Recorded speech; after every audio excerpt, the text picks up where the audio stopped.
Right, still on issue 6. It is important to note that decisions to detain a person in hospital and decisions of mental health tribunals as to whether or not to release a person is based primarily upon diagnosis. Is based not primarily upon diagnosis, but rather whether a person has some form of mental disorder, be it schizophrenia, psychosis, depression, anxiety, or anything else, and whether or not it's of sufficient severity to necessitate detention in the interest of the person's health or safety with a view of protecting others. Now here goes.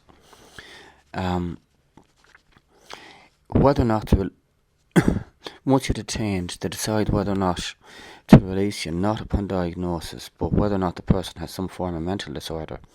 Now here's the thing, if it's not upon diagnosis and it's a mental disorder, those mental disorders you talk about, be it schizophrenia, psychosis or depression, in and themselves can't just be bandied around as a label. They're actually descriptions of a mental illness. Now, you can't tell me schizophrenia isn't a mental illness.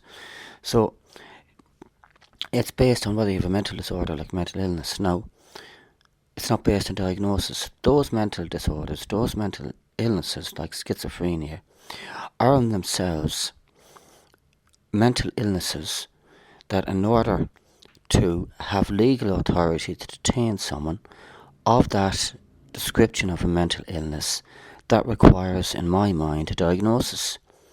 You can't say that it's nothing to do with holding a person in a hospital because you're saying he's schizophrenia and then say there's no diagnosis for the schizophrenia.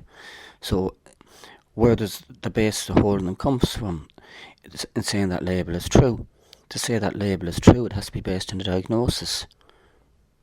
Now you're saying it's not based on a diagnosis, and I'd like for you to clear that up and address that, because you can't be having people in there and saying you're not putting them in there on diagnosis and then you bandy around labels like schizophrenia.